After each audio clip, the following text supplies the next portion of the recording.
This episode is brought to you by Shopify. Forget the frustration of picking commerce platforms when you switch your business to Shopify, the global commerce platform that supercharges your selling wherever you sell. With Shopify, you'll harness the same intuitive features, trusted apps, and powerful analytics used by the world's leading brands. Sign up today for your $1 per month trial period at shopify.com/tech, all lowercase. That's shopify.com/tech. This episode is brought to you by Prime Video. In the small town of Holland, Michigan, nothing is ever what it seems. Behind the tulip festivals and pretty houses lay dark secrets that threaten to tear a marriage apart. Nicole Kidman stars in this darkly twisted thriller about a wife and mother whose quest to uncover her husband's secrets may get her more than she bargained for. Holland, watch it now on Prime Video. You've maxed out your 401k, you're contributing to an IRA, and making some other investments. You're ahead of the game and doing well. But where do you go from here? The same old story can only get you so far. If you want a new take from a new type of financial professional, we invite you to get a fresh perspective beside an agent with the backing of New York Life. Insurance, investments, retirement, and more. Visit nyl.com to learn more. Investments are offered through registered representatives of NyLife Securities, LLC. Member FINRA SIPC, a New York Life company.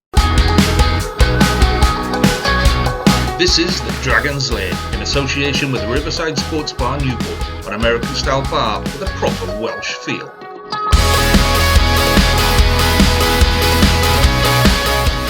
Hello and welcome to the Dragon's Lair podcast in association with Riverside Sports Bar, the home of live sport and great food in Newport. I'm Jamie, and joining me as always is Gavin Thomas. How are we, Gav? I'm very well, Jamie, very well. You know, another wonderful sporting weekend. It hasn't gone well, as I can tell. No. Come on, tell me what happened. Tell me the results. We all know the Dragons result. County didn't have a great day, and Hastings United, who I also go and watched, were 5-1 down at half time in in more or less a relegation clincher. And what was the final score in the end? 5-1. Oh, right, okay. But managed not to leak anything in the second half. But the bloke who scored 2 of their goals started the season playing for us as well. So it was. It's salt in the worse. wound. Oh, nothing worse. Salt in the wound, yeah. Oh dear. Okay, so unfortunately, Gav can't be with us, but I'm pleased to say that we do have a special guest this week. One of the hardest working sports reporters in Wales. As his Twitter bio says, he's frantically swapping between Dragons and Newport County. Welcome to the pod, Chris Kirwan. How are we doing, Chris? I'm good, thank you. I'm going to have to be upbeat after him and all these sporting worries there. I'm the upbeat one. There we are. That's going to be pretty difficult to do after we talk about Friday night's game, isn't it? Oh, dear. Okay, great to have you with us, Chris. Let's get straight into it then and look back on what happened on Friday night. So it was Edinburgh 38, Dragons 5. Dragons paying the price for an abysmal first half performance. In fairness, the second half was a bit better, but let's be honest, the game was well over as a contest before half-time, just as it was against Connacht, Scarlets and Munster. So Chris, you covered this game for the Argus. Let's be honest, it was a result as expected, but Dragons were hopeless in our first half, and that's where the damage was done, wasn't it? It was. They were obviously playing into a bit of a win, but it was that burst, wasn't it? That just pretty much killed the game. I don't think Edinburgh were great shakes, but it wasn't the best of games. But it went, to be honest, as I expected. Did it surprise you though about the manner of the performance in the first half? Because, like I said, we have seen it so many times, haven't we? They just seem to capitulate when teams get going. So was that kind of as expected, or did we think it would be slightly better? No. You hoped it'd be a bit tighter after the way the Ulster game had gone, but it was, to be honest, mate. As soon as the teams were announced, you're thinking, blimey, it's going to be a long evening. So I just feel this season is what it is. It's one of those where they've not got the squad, they've not got the quality, they've not got everything there. I don't know. It was a frustrating evening, but at the same time, I'm not going to put put the boot in too much over it. No, you're right. It is what it is. So we just haven't got the quality. And like you said, you looked at the squads, didn't you, before kick-off? And Edinburgh, they've got their Scottish internationals back, and we're riddled with injuries. Yeah, we knew it was going to be a tough one. But Gav, what did you think of the game on Friday night? What were your takeaways from it? Well, I've been kind of Chris has hit the nail on the head a little bit. Yeah, I don't think Edinburgh are very good. Yeah, they might have Scottish internationals, but I don't think they play particularly interesting rugby. Or kind of a team with half a brain should be able to beat them. The problem, I think we were massively underpowered. Our tight five was weak and was never going to compete with the likes of Schumann. But then the other issue was, well, I think Rodri, you said to me in a message, and that kind of Rodri had not his best game is the best way to describe it. Yeah. Rodri Williams had the worst game of rugby I've ever seen him play. And it was so unusual because this is a guy who was always so reliable for the Dragons. And they say every player is entitled to a poor performance, don't they? But I'm not going to lie, that was an absolutely stinking performance from Rodri. He just looked off the pace, didn't he? It was terrible. Yeah, he just didn't look connected to either the backs or the forwards. He wasn't getting the breakdown quickly enough, and when he was just making poor decisions. It was just a very, very poor performance by him. But yeah, it didn't help that the scrum was on roller skates for chunks of the game as well. It was just a hard game to watch. See, I didn't think the scrum was that bad. I was going to say I thought the scrum went pretty well given how I was expecting it to go. I think Paolo Latu had a very good game.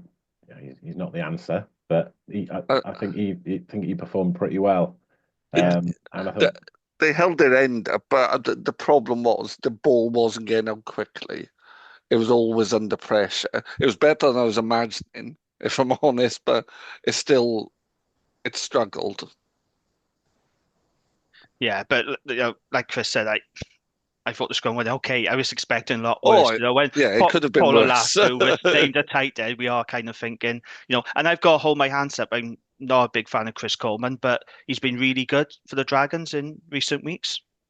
I think Chris is I think he's shaping up into being a good sort of club man. I think he's a good at that level. I think I may have written it, but his aim should be to be a sort of Lloyd Fairbrother sort of really good solid player at that level. And I think he's coming into a good age for a tight head. He's had a lot of rugby, and I think, to be honest, for him, he's been a victim of having been the only tight head at times. I think Chris has done a pretty good job for a lot of the season, given that they just haven't been able to take him out of the firing line and give him that week off and say, just go on a bit of a break, whatever. We'll use two other tight heads for this week.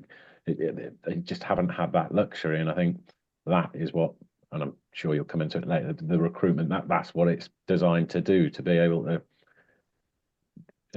share some of that load on players like that. That's been the challenge all season, wasn't it, Chris? Guys who could play at this level but need to be eased into it have been flung into it with very little kind of regard for how well it's going to go, because that's what we've got. Yeah, I think one of the main issues has been, and it was certainly the case on Friday, is that you don't have that 60-minute turn to the bench impact. It just hasn't been there, unfortunately, and that's been taken out of the coach's hands. They've not been able to select accordingly. They have in certain places. Back row's all right at the minute, isn't it? Being able to bring on Basham. It hasn't been at times where they've had two blind sides. They've previously had to use both Ryan Woodman and Shane Lewis using the same back row, and I'm not sure that's perfect. So it's sort of there's always been a different problem, I guess, in that sense, where they haven't had the strength to bring on that oomph like they do at hooker at the minute with Elliott and Brodie Coughlin. Yeah, fair points. Hugh Anderson had a lively game. He did some good things, and then he did some things that perhaps not so good. Chris, how did you rate his performance? And would you say that he's been a shining light in a very miserable season for the Dragons? I mean, there is one positive there, isn't it? But he is young and he will make mistakes. Oh, he's definitely a positive. He's already providing the Dragons with that different sort of option at 15 for when Gus comes back. Gus is badly missed in terms of his leadership.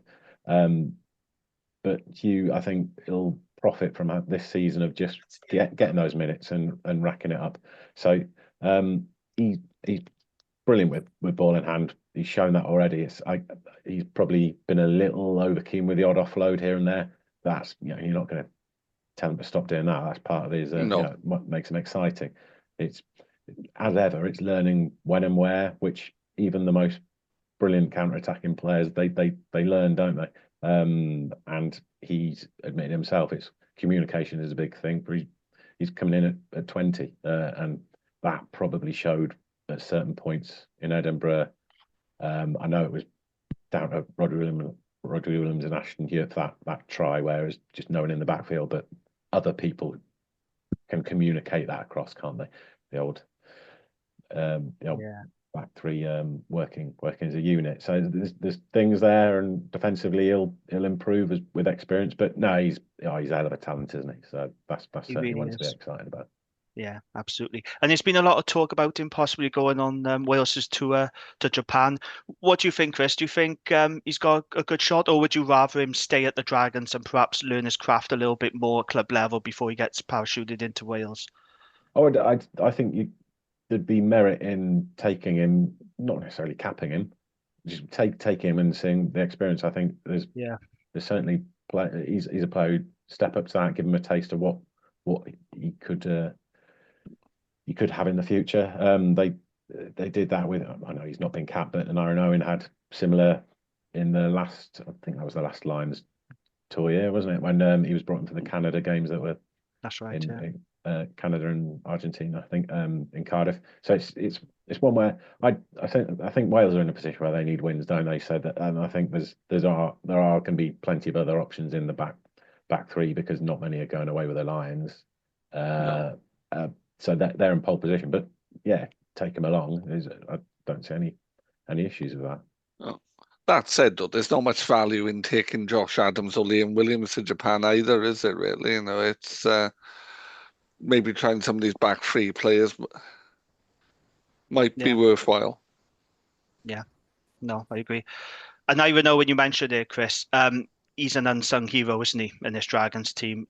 We need 15 and Ivan Owens in the Dragons, because that is a guy that gives everything week in, week out for a losing cause. And I think he's been terrific. He's really developing as a leader as well, isn't he? I think I'd be really impressed with him.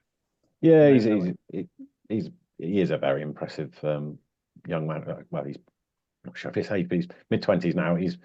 I feel for him, because he's just always in a losing side at the minute, and he does put everything in. I think it'd be interesting with his position is if Harry Ackerman can get a run of games, because he's a very exciting 12 himself. That would put real pressure on an Iron as well. That's what you want, isn't it? Someone really pushing him for that spot. So I think Nye is he's come on. I think he's been a victim of. I think Joe Westwood's doing well as a young player, but no one's really grabbed that 13 because Harry Wilson hasn't been given what we all hoped he would. Whether he's been used properly, who knows? You can argue about that, but yeah, there's not been the steady 10 or 13 probably either side of Nye. So no, yeah, he's been a victim of that. Yeah, no, quite right. I had a lot of messages during the game on Friday night, as I always do when the Dragons are playing. My WhatsApp was pretty busy. Almost all of the messages I had were saying the same thing: how poorly coached we looked. I had a lot of comments like that. A lot of our supporters have been saying the same thing, but when people on the outside are saying it, then I think that's rather telling. Did anyone else notice how weird it was, the amount of times the camera kept cutting to Philo Tia during the Scrum 5 coverage? Did anyone else notice that? They kept cutting to him all the time. They barely focused in on Sean Everett, the Edinburgh coach. I thought that was slightly strange. I think blame the Scots for that. I think I would have been their director constantly obsessed by Philo, but I just thought it was really odd. Gavin, I'll come to you now. So after all the discourse that we've seen about cutting the region, we talked about on the last pod, we did a deep dive, didn't we, about Warburton's comments and everything else. We really need to see the Dragons start to be competitive, don't we, and getting wins on the board. And they're not doing it, are they? And if anything, they're just proving their critics right with another abject performance. It's frustrating, isn't it? Hugely so, because it's not a good squad. I'm not going to pretend it's a good squad. We have recruited poorly, but the effort there just appears to be lacking effort for me, and appears to be lacking that mindset we talked about last week. And 20 minutes into that game, we look disinterested. And that might be really, really kind of unfair on the players, but I didn't get the sense they were fighting. It just felt really lackluster, and Yeah. it lacks direction. I At think the that's a bit start, harsh. I don't think it's- you can accuse them of not caring or anything like that. I don't think that's the case. I think they do care. They want to get it right, but they're in a horrible spot at the minute, and they're just it- it's so lacking in confidence. you're probably right. You are right, Chris. They are trying, but it's frustrating now. Oh no, It's been frustrating for a number of years, and I get what you're saying. Kind of players play because they want to try, they want to win. But that never looked like a team that was going to win on Friday, did it? Not once. Not once did I think there's a team that could beat the other team here. No, I think for me, it's just about being competitive. I don't expect Dragons, especially with the squad we got now, to go up to Edinburgh and win. But then again, I don't expect us to be, game over inside 30 minutes. I think that's unacceptable. I really do. And that's what's frustrating, that we're not even competitive. Losing is one thing, but when you're not competitive, I think that's even worse. Philo Tier after the game said, I most definitely saw things that we can build on. We saw glimpses in the second half, in the first 10 or 15 minutes, when we applied pressure and managed to score points. But this is about focusing concentration and staying in the scrap. When things aren't going well, it becomes a trend or a habit, and we have got to break those habits and stay in the moments. Chris, there's clearly a mental block at the Dragons, isn't there? I think we can all agree with that. When the pressure gets turned up, the Dragons always fall to pieces. There's questions being asked around the environment, the culture, and the standard of coaching. And it's a difficult question for you to answer. I appreciate this, but how on earth do you turn around a mentally weak team like the Dragons? How do they go about doing it, Chris?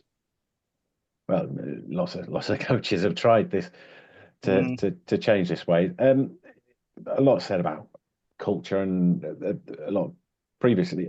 One way is recruitment.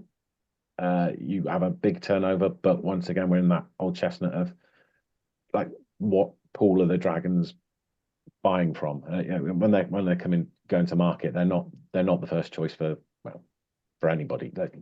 No. They've got to pay more for certain players, or really sell what they're doing to others, which can be done. But it's a slog, and it's not what fans want to hear, but it's almost like you need a few recruitment windows, don't you, to get that, to shape that squad.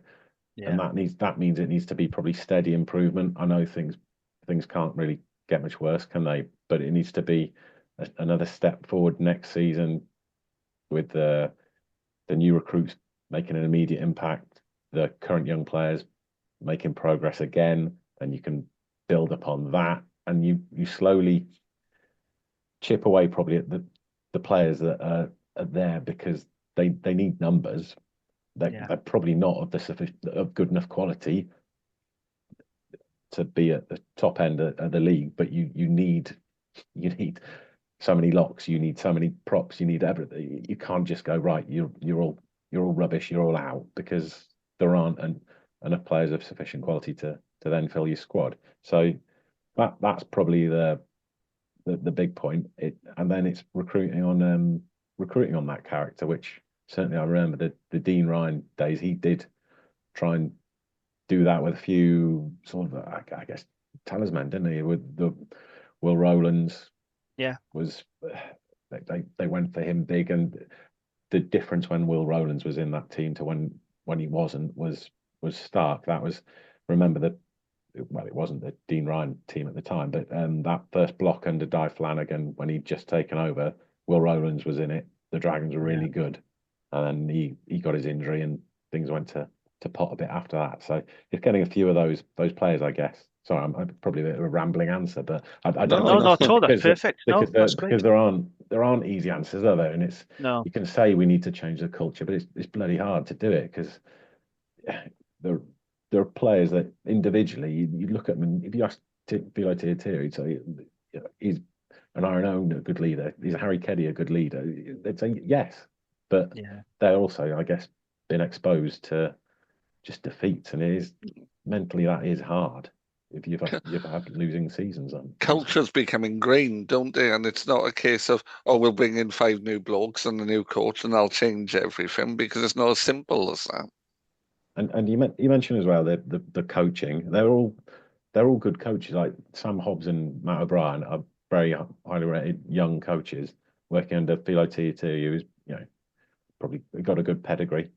But is it they're looking to address that, aren't they? With the new another assistant who is a more experienced. That is clearly needed, an older head in that group.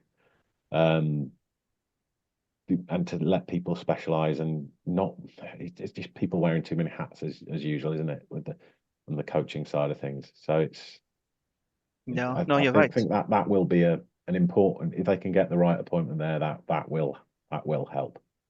No, absolutely. I don't have anything else to say on Friday night.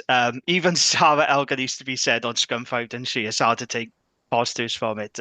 It is what it is. We all expected it. Just very, very disappointing. Any further thoughts from you on Friday night? Any other takeaways? No, fair enough. And let's move on. I wanted to talk about injuries, Chris, because injuries have hammered this Dragon squad, as you know. And I'm going to go off on a slight tangent here. You'll know about this, and Gav, you might remember this. Do you remember when Michael Flynn was Newport County manager? And they had that one season, they were absolutely decimated by injuries. This also happened under Graham Coughlin, I know, but under Flynn, this one season, they were decimated by injuries. And do you remember when Michael Flynn came out and said, I want an investigation as to why this kept happening? He demanded an investigation with the medical team and the people at County to find out why the club would pick up so many injuries. I kind of feel like that's what the Dragons need to do, because I can't understand for the life of me why we always pick up so many injuries. And I don't have the data evidence to say this worse than the other 3 regions, but it certainly feels like it to me, Chris. Every season, we seem to pick up so many injuries in a paper-thin squad. It's really hurting us. Do you have any explanation as to why that could be happening? Because we can't keep saying it's bad luck, can we? I don't think this is bad luck for it to be happening as frequently as it does. What do you make of the situation? Well, I certainly know there'll be people who have done the relevant qualifications, looking pretty closely into it. Ryan Chambers was brought in last summer, as head of performance. There's Ryan Harris is a really good conditioning coach, and then the medical team they'll be looking into it all. And I guess if there are any patterns, they'll be addressing it.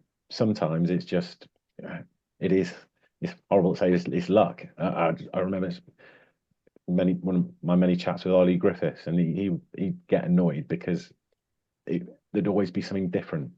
It'd be his problem, some sort of contact injury. Freak ones getting smashed by a Russian on one occasion in a legal challenge. So it's one of those. There is an element of luck.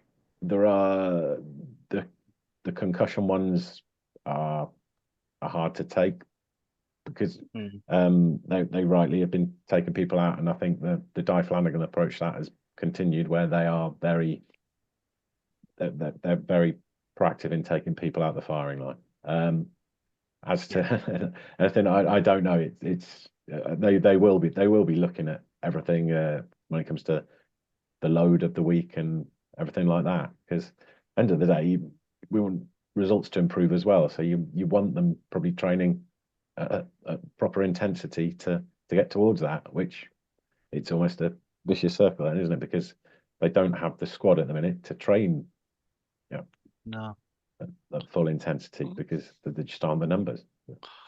I think you hit the nail on the head though, Jamie, when you talked about the squad being paper thin, and that's that's where it becomes more evident, because we just don't have the strength in depth, and any amount of injuries is going to impact us. But the amount we do have just makes it even worse, because we're down into like fourth and fifth on our depth charts for certain positions.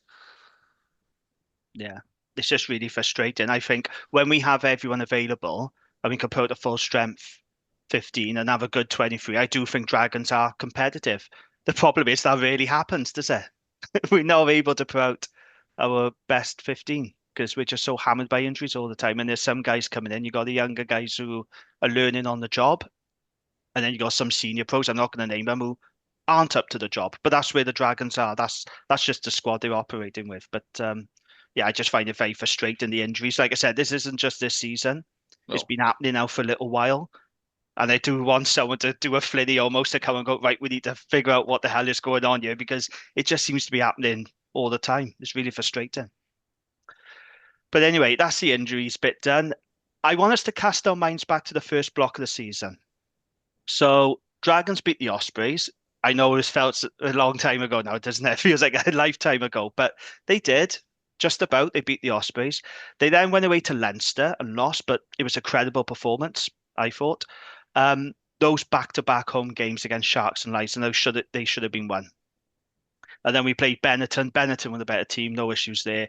And Dragons were, let's be honest, absolutely awful away to Connacht. And that proved to be Dave Flanagan's last game in charge. So, Chris, that first block at the beginning of the season, it was encouraging in one way, but it was also frustrating as well, because we could and should have won those 3 games. And if we did, Dave Flanagan is probably still in the job, isn't he? Oh, definitely. I think that's the it just that you felt the season sort of almost going away from you there, because you start looking at fixture lists, don't you? And you think, Yeah. blimey, that they were our ones as well. Now they've also had the Derby failures has been a killer as well, hasn't it? Especially against Cardiff. Yeah. The So, decade of yeah, defeats against yeah. Cardiff. Will we ever So, beat Cardiff? yeah. So it's those, and you do sort of, you look at the winnable ones as you'd probably call them, for where the Dragons are, and if they'd got those over the line, certainly in one of the ones against the South Africans, I think that's a mental block gone as well, isn't it? Because they've not beaten the South African side. You tick that off. So basically next season they need to have a good first block. They need to probably beat a South African side. They need to beat Cardiff, certainly, and notching away one as well. It's sort of, I'm asking for a lot there,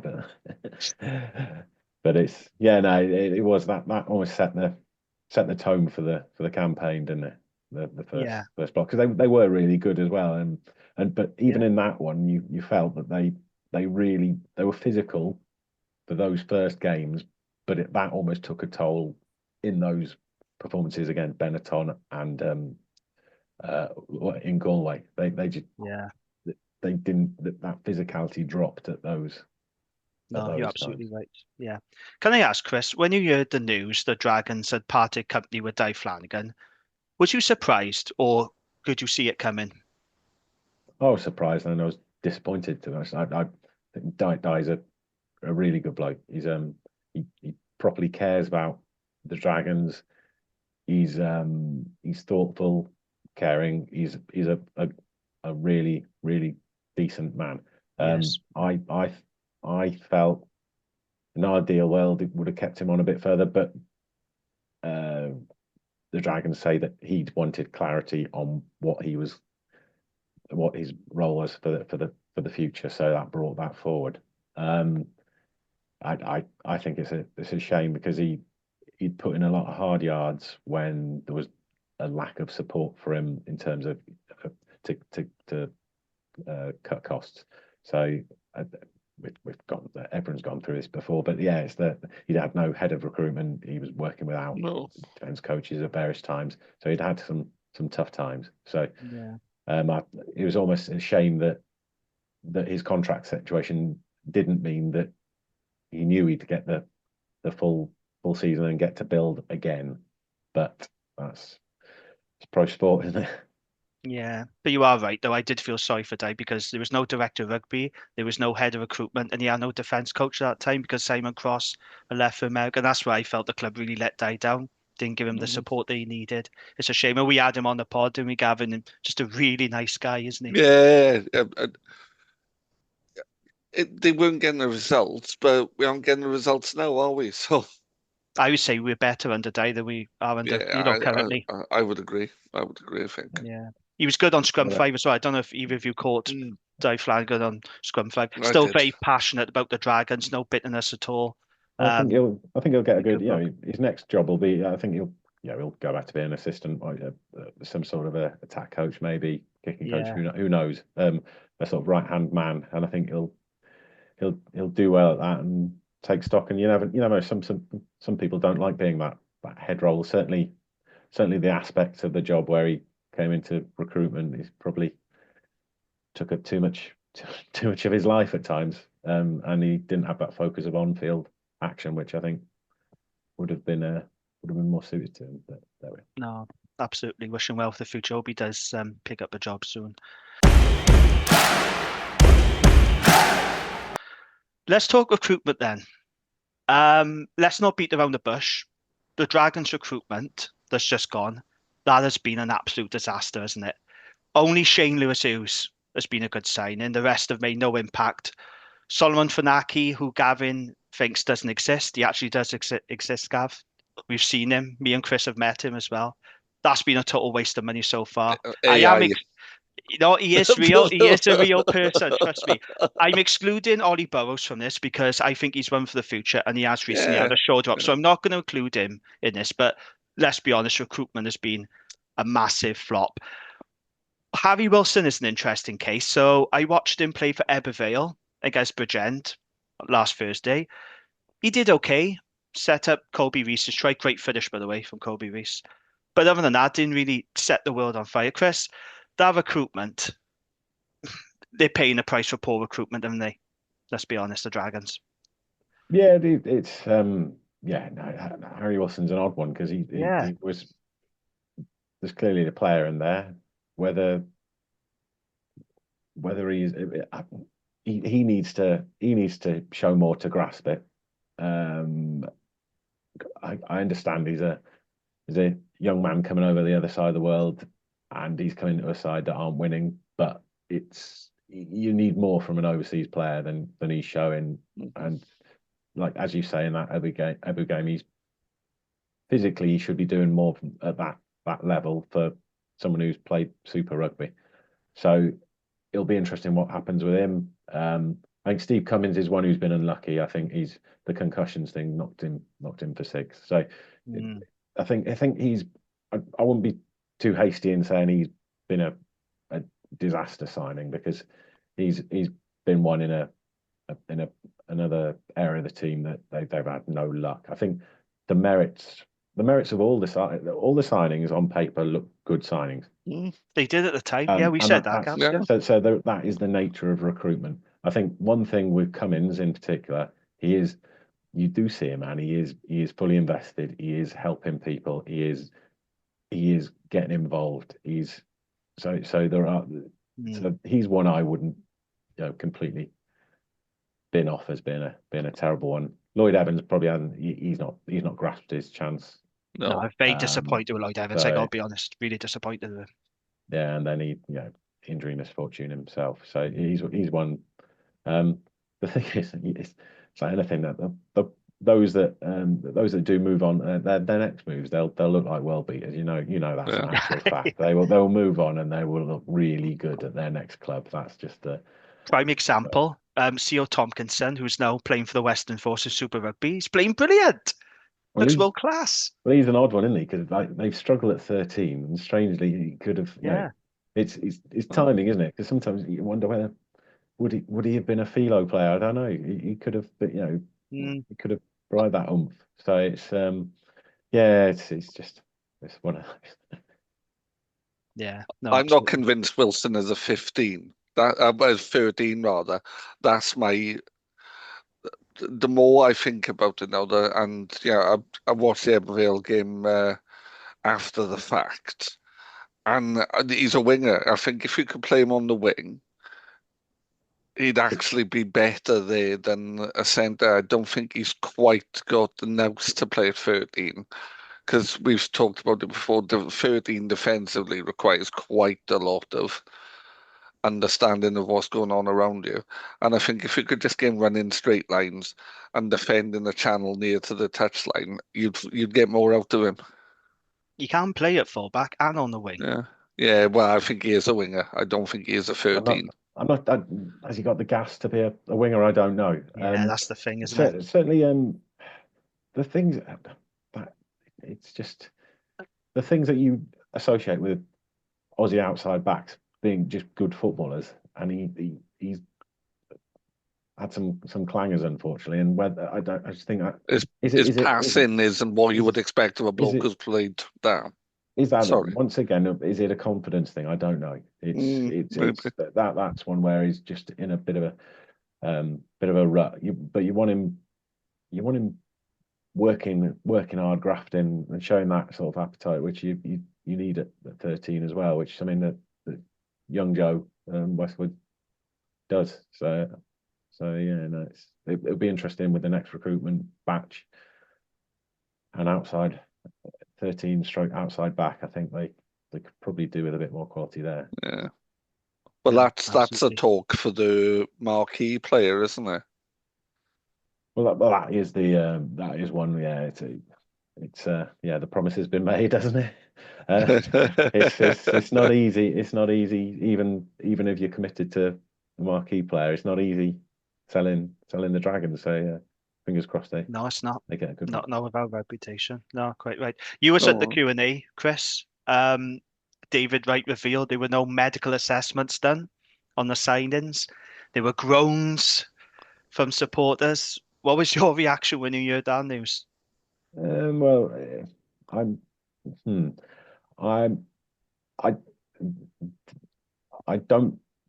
believe that they did do medical checks of players. I don't. That's not.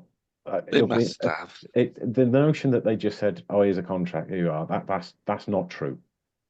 So it's very hard to do certain medical checks of someone who's halfway over over the other side of the world.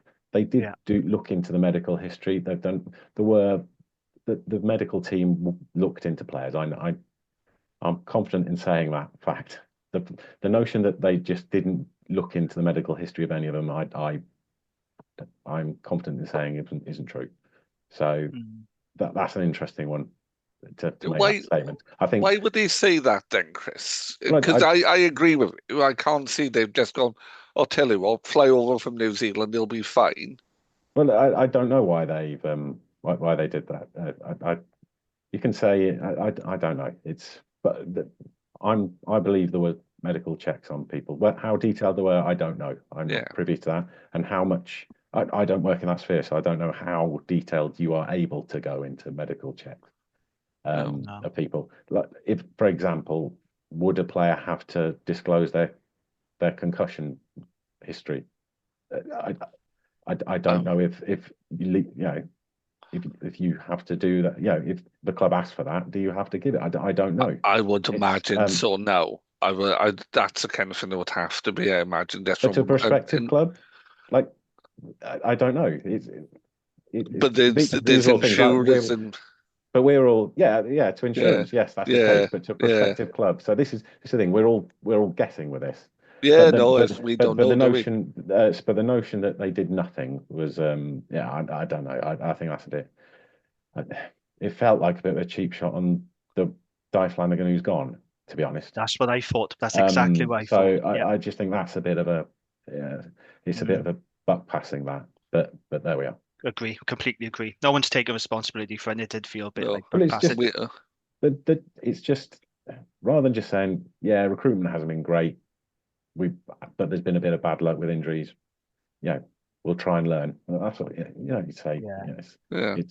But there we are. That's maybe David Wright will say I'm wrong and there was nothing. But I'm told otherwise.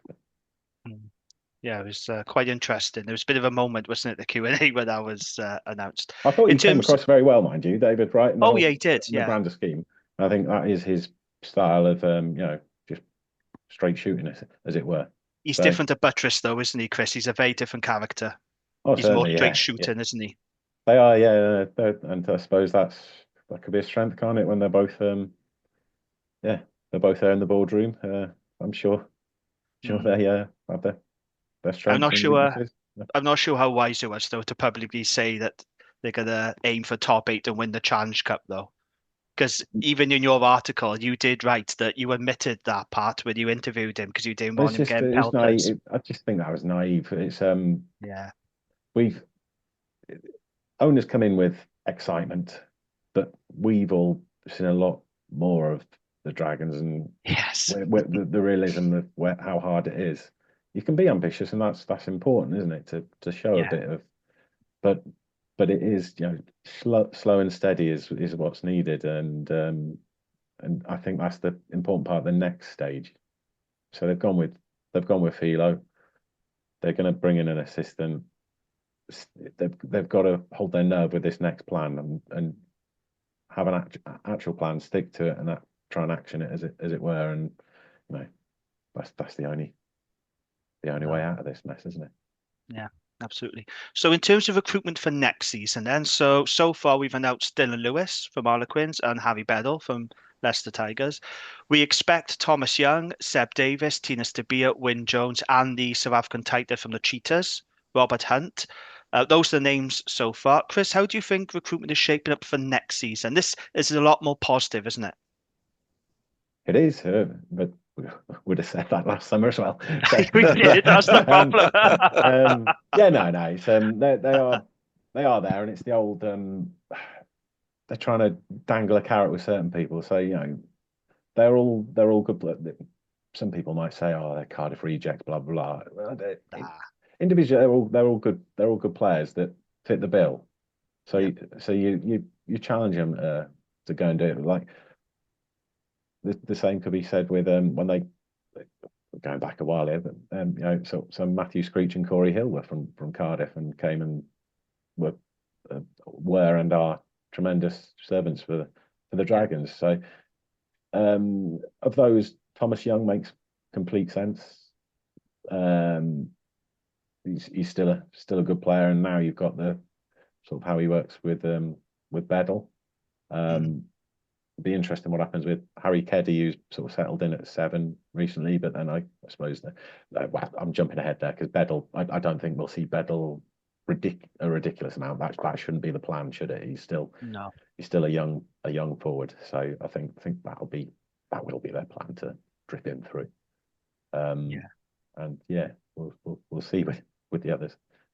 Yeah, it does feel like we've been here before, but on paper, they do appear to be really good signings. And unfortunately, we have lost Tame Basham.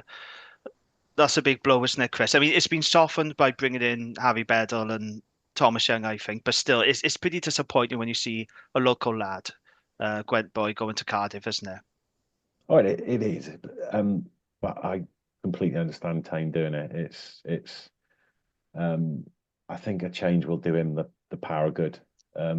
Just experience something different. I look at, I know this is going to sound negative, but you look at Aaron Wainwright and you think, blimey, mate, you should you have shown just something, go and test yourself in the Premiership, really push yourself. Which is horrible to say. I love watching. No, you're right. He's a great bloke. Yeah. But there are times where you think you've got to just really have a crack somewhere else, and I think that's the case. Just not at Cardiff. Supporters don't like it when you go to Cardiff. Have you gone to the Scarlets? Have you gone to the English Premiership? Because we know Saracens and Leicester and Sale were quite keen on him. But yeah, it's Cardiff, isn't it? Down the road. It is, and I'm sure they'll, even he's on that pitch and the way they can play is, it can really get stuck in for him. So it'll be interesting to watch how he goes and how they use him as well. Yeah, absolutely. Let's end this then on a positive note, right? So, look, we all know this has been another disastrous season. Can you give us long-suffering supporters some hope and optimism here, Chris. What green shoots can we take out of this season and going into next season? Are there any reasons for optimism at all? Well, well, there always are, aren't there? There's things to like, we've only got 40 odd days left of it, so that's I'm optimistic about that.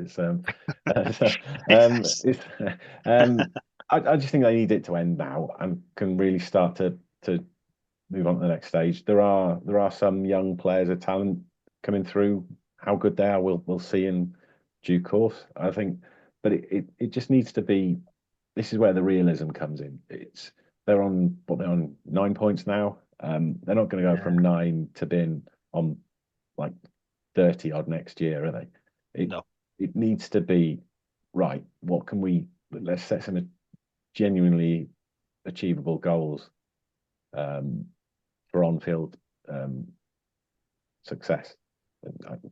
I use success because that would be, as we say, it's probably getting certainly need a handful of wins, which I know that might sound negative, but a handful is improvement. Yeah, you're right. Get a couple of derby wins.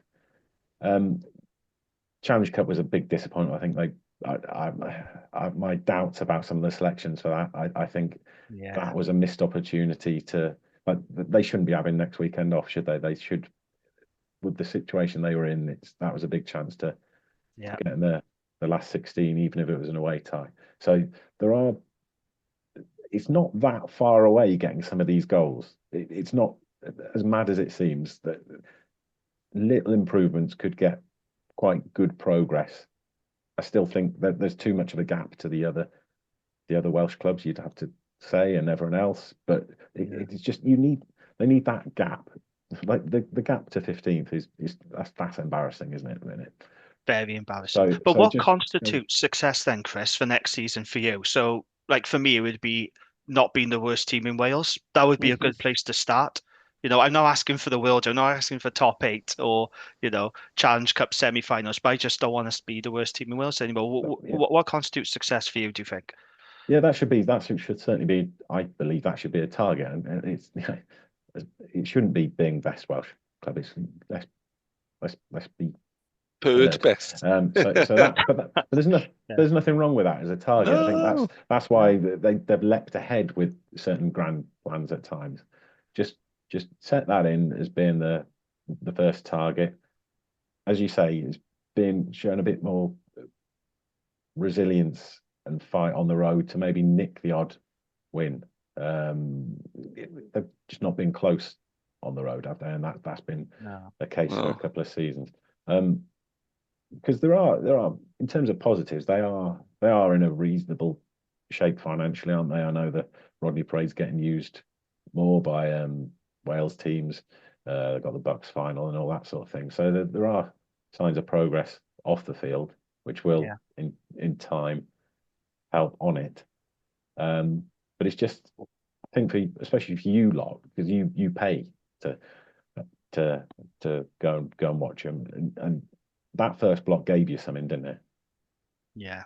So is there a way of sustaining that for longer in a season? There will be times where, because of the budget they got, they're gonna have a bad month. But can they provide that sort of level for longer? That's what you want to see. And if you do that, you'll get on the right end of some of these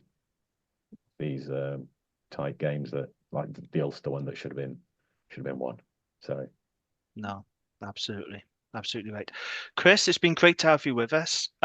Before you go, would you like to plug your work and maybe encourage our listeners to take out an Argus subscription? There is an offer on at the moment, I believe, isn't it, Chris? Well, there's always offers. I think it's $1.99 a month, I think, is the way it is. So no, thank you to all those that do subscribe. It helps keep me in a job, and I'd like to think we provide some good value, not just me. It's if you want to read about people in court as well, you can subscribe away. But no, for the Dragons and County stuff, I appreciate it. For people who do follow, I try and give them value for money with features and news and insights. So and it keeps my my boss is happy when people do subscribe. So there we are. No, I thoroughly recommend it. I'm a subscriber, and I'm not just saying this to blow smoke up your backside, Chris, but you do a really good job covering both Dragons and County. I really appreciate it, and it is worth the $1.99 that I pay every month. You do a Thank you good very job. much. Thank you Not very a much. problem. Okay, we'll let you go now, Chris. Thank you very much for Thank you, joining us, Chris. and we'll have you back on next season. Maybe it'll be a better season. We Yeah, might actually get a win to talk about, Chris. That'd be nice, wouldn't I'm it? sure. Yeah, it's in brighter times. So there we are. No worries. All right. Brilliant. Yeah. Just ask away. Thank you. Yeah, I'm more than happy to come back. So all good. Excellent. Brilliant. Thank you. We look Thank forward you. to it. Okay, cheers, fellas. Chris. All the Thank best. you. Bye-bye. Bye now. Ta-ra. There you go, Chris Kirwan there. Good to have him on the pod. Good to chat as always. And yeah, it's only $1.99 a month to subscribe to the Argus. I said it is worth doing because I always enjoy reading Chris's match reports and opinion pieces. Yeah, he's always fair and balanced in fairness. So yeah, good to have him on the pod to have another chat. Absolutely. So just one 5-star review this week, Gav. This is from Andy Steph, who simply says, "Great podcast, guys." That's it, and that's absolutely fine. That'll do us. That'll do Yeah. us. You said 5 stars, just says great podcast, guys. We had a good reaction to the last podcast we did, particularly where we went in feet first on Warburton. That was very popular. So thank you to everyone who sent kind feedback. Thank you to Andy for his kind review. And if you want a shout out on the pod, then just leave a 5-star review and we'll give you a mention. Has to be 5 stars, not 3, no 4. We want 5 stars. And if you haven't done so already, don't forget to subscribe on the Rap YouTube channel and tell your Dragons mates about this as well. Help spread the word. It'll help grow the pod. Okay, it's time for our Gwent Rugby Roundup now, which includes Ebervale getting back to winning ways and Gwent Derby delight for Newport. Indeed. So Thursday evening, Ebervale host Bridgend at the Eugene Cross Park Cineglass Stadium, and a 48-17 win for the Steelmen, including a wonderful try by Kobe Reese, who is absolutely rapid for a back rower. Yes, yeah, one for the future. Also a fantastic comeback by Newport. 35, I think it's 35-14 down with not much of the game to go to win 38-35 against Pontypool in the Gwent Derby. Sounded like a cracker. I wanted to go to that, but there was no way I was getting out of Mother's Day. No. I simply had to, there's no way the wife would have let me go to that, but it sounded like an absolute belter. No, it's been a weekend of close games and high-scoring games as well. So in the Prem, Cross Crees 21, Bargoed 29. Is Bargoed a Dragon side? No, I've always considered them to be a Cardiff side, but no, they're Gwent, they're Dragons, Bargoed, yeah, very much so. Then my apologies, Bargoed. I will I will up you more. Because Caerphilly is a bit, that Caerphilly Valley is a bit weird, isn't it? Because bits of it is Gwent historically and bits isn't. It's got a Cardiff postcode, doesn't it? Caerphilly. Yeah. Some parts of Caerphilly, yeah. Because New Tredegar's Caerphilly, County Borough, but Gwent. Anyway, I go off on a tangent. Astrad Ronza 31, Newbridge 29. And then into the championship, Mountain Ash 39, Talwine 26. Penaltha 20, Glamorgan Wanderers 21, Hailbiter there. Rumney 12, Bedwas 14. And not a good day for your boys at NSD. St. Peter's 87, NSD 31. Gosh, that's an absolute hammer in that, isn't it? Fair play. Ouch. Great game, I imagine, for the neutral. Less so if you're an NSD man there. Oh, that's painful. Into Division 1 East, Abergavenny 26, Nelson 38. Local derby in Blaenau Gwent, Ablairi 59. Ablairi Blaenau Gwent, 59. Blaenavon 19. Monmouth 42, Pontypool United 19. Into Division 2 East, an absolute cracker at Blackwood. Blackwood 43, Croeso-Ceiliog 42. Slightly less high scoring, but also close. Garndifai 13, Cwmbran 18, and Risca 20, Pill Harriers 29. into Division 3 East, where one of the posh Wales derbies, Chepstow 42, Caerleon 32, Nanty Grove 39, Fleur-de-Lis 22, New Panteg 41, Abertwsog 0, and another heavy defeat for one of the sides, Rumney 82, Oakdale 12. That would not have been a nice journey back home. No. Into Division 4, Bedwellty 15, Whitehead 21, Fordside 3, Betus 10. One for the purists there, I'd say. Llanilloth 17, Crumlin 26, and Pontlin Fife 14, Gwynafyd 92. Ouch. Yes, they are not the kind of games you want to be involved in. Division 5, Derry versus Mago was postponed.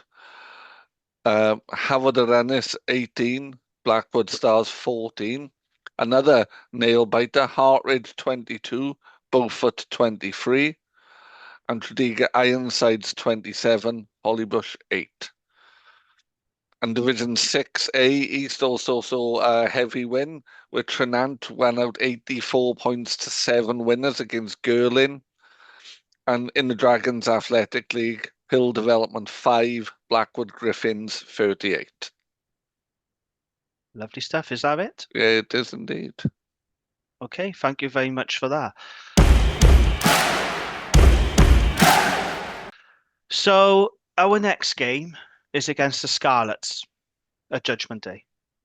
And let's be honest, this is the most winnable game that we have left now. Yeah. Because it's going to be pain in South Africa. Yeah.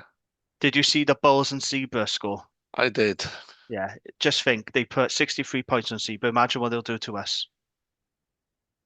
Yeah, just think about that. It's not nice, I know, but that's going to be a lot of pain. So we're going to do a full preview on the Scarlets Judgment Day game in a couple of weeks with a special guest, hopefully.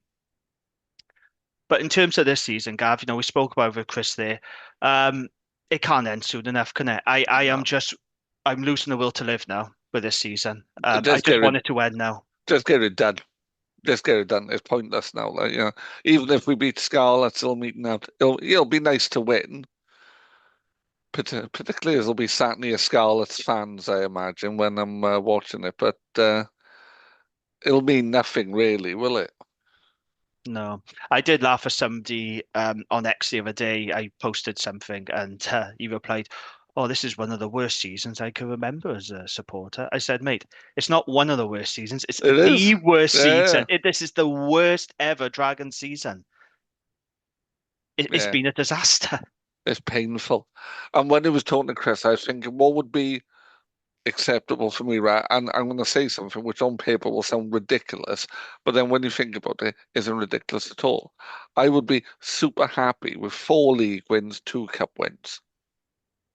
Yeah. It's not exactly reach for the star stuff, is it? But then you got to think now, we've sunk so low. We can't be this bad next season, surely. It can't get worse than this, Gav, can it? Well, if you think about that, right, that's 6 wins, right? But that's actually a 300% improvement on the number of wins we've got this season if we had 6 wins. I just think it's really sad, and I feel for the supporters. Like, I'm losing the will to live. I know there's supporters.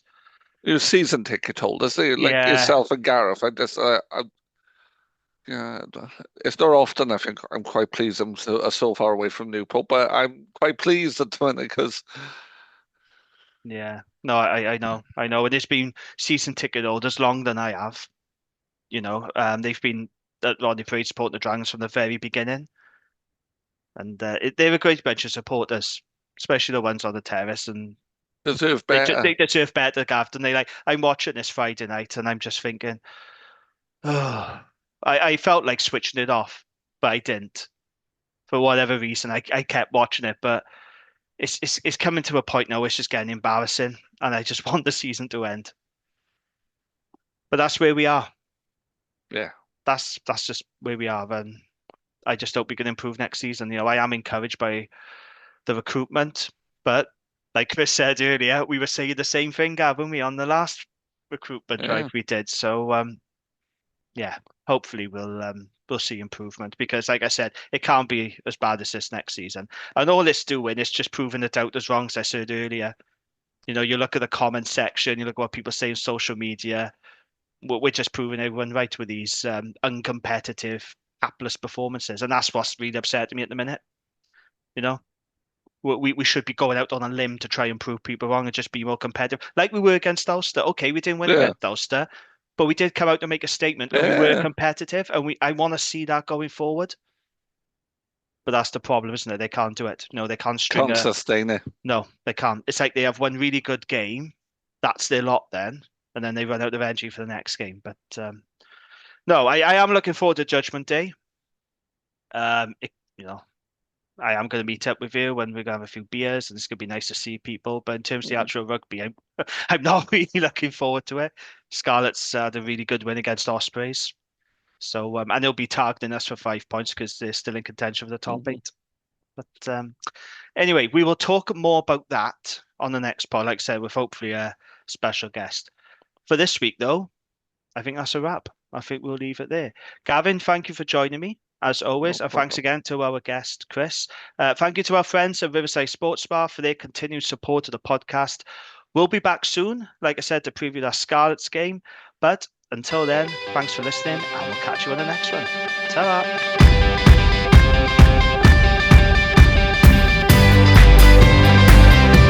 That was The Dragon's Lair, in association with the Riverside Sports Bar Newport, an American-style bar with a proper Welsh feel.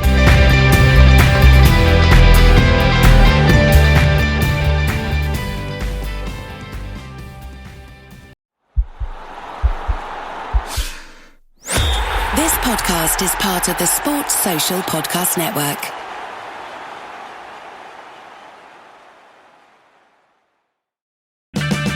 Check engine light on? Take the guesswork out of your check engine light with O'Reilly Veriscan. It's free. Ask for O'Reilly Veriscan today.